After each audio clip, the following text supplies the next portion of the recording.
The mother's heart. If children could realize how indifference and disrespect to parents wound the heart, they would never offend in that way. Honor thy father and thy mother is one of the first commands, and was intended to be obeyed as much as any other. When one of God's commands is disobeyed, a penalty is sure to follow, whether the transgressor realizes the cause or not. It may be that every disappointment, loss, sickness, or affliction is a penalty mercifully appointed to pay the debt here instead of hereafter. If so, what a load we would carry with us into the next life, to our great shame and hindrance, if we do not expiate, in part, our faults while here. If a person should make you a costly present, you would entertain the most pleasant feelings toward that one, your countenance would brighten and your step hasten to do some kindness in return, and this you would perhaps consider almost nothing in comparison. Yet, to those who gave you the first smile and welcome, shelter, food and clothing, loving care and teaching, do you respond as willingly?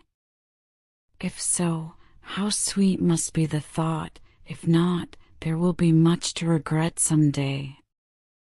If you were making some beautiful article for yourself, your time and materials being limited, and you should mar your workmanship beyond repairing, how sorrowful you would be. But the spirit and the record you are molding are what money cannot create or replace, neither can time efface from the faithful records of the heart the vivid picture of a misused opportunity, an injured work of the soul. There is some consolation in the knowledge that repentance cancels part of the offense, if not its result, but the heart that never repents or seeks to amend its wrongs, the heart that fosters ingratitude, is cultivating an element that will at last destroy every bright attribute and hope. Let me tell you a story or two from life to show you the tenderness of a mother's heart, its long, enduring love. A woman past 60 years of age, a tailoress, lived near me. She had sons and grandchildren, and was very kind to them all, constantly helping to provide for the families, and even now and then lending some poor man or woman a sum of money to start business with, always cheerful and hopeful in her ways, and never idle. Early and late her sewing machine was hurrying, and some persons hinted that she must have riches hoarded up.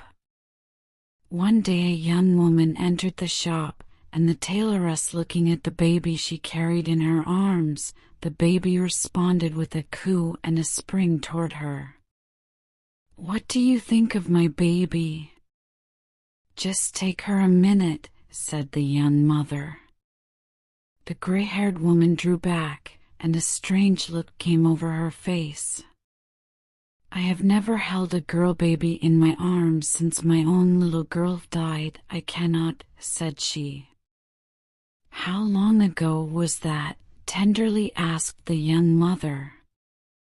30 years, answered the poor woman, and the tears came so fast she had to wipe them away, and the rest of us had to wipe our eyes too.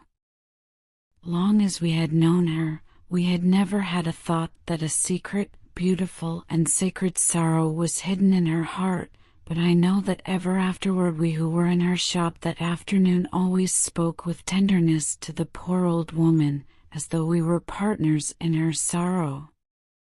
The grave at Nephi. There was another old woman, quite an eccentric person, whom some young folks used to smile at when she came to their houses with her basket of lace and other small things. She was so lofty about her business, as though it were vastly more important than it really was, and so cheerful about it, as though it was a very delightful way of making her living. "I'm sorry you have to earn your living this way," said a young lady to her one day.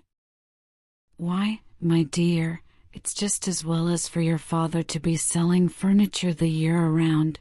I only has to earn a little bit for myself, and it brings in all I need, and I gets acquainted with lots of fine young folks, and I sees all the pretty things as I pass along as well as if I was riding, and I gets refreshed a bit, and when I goes home I've lots to think over that I've seen through the day, and that's better than sitting alone and fretting. I'm well off, my dear, to get what I need and lay a bit by for a future day. We all felt a little touched, and when she missed coming next week we hardly knew what to think, but the week after she came again, and we inquired if she had been sick. No, my dears, I have been down to Nephi on the excursion train to visit my daughter. Why, we didn't know you had a child living. And I hasn't, my dears. My daughter has been dead and buried these 18 years, only 19 when she died, and every year I goes down once in the summer and takes my bouquet of flowers to lay on her grave, and I has my bread and cheese and bottle of cold tea, and I sits down by her grave till sundown, and we has a comfortable time together that lasts till I goes again. Do you think we felt like smiling slyly at her odd ways after that? One of us went out and brought a tray with refreshments, and never forgot to do the same thing in all her after calls. She had kept her decoration day years before it had become a national custom. Let me tell you of another mother's faithful heart.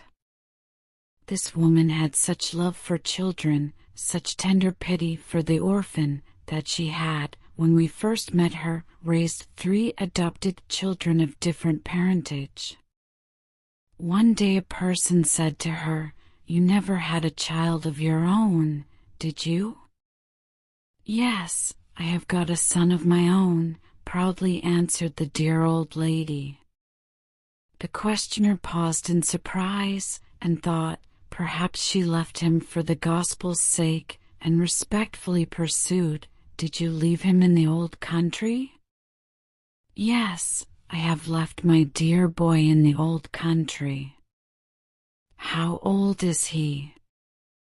And does he write to you?" "He does not write to me. He is 23 years old. He died when he was 5. Died? Then you have not got him now." "Yes, I have got him now. I have got him all the time. I have never lose him. He is mine." Children, let these brief stories prove to you that each heart bears its own hidden, sweet history, and do be careful when meeting the aged, the poor and humble, to speak kindly and show them respect. Perhaps this is all you can ever do for them, and you little know what might be revealed to claim your pity and admiration.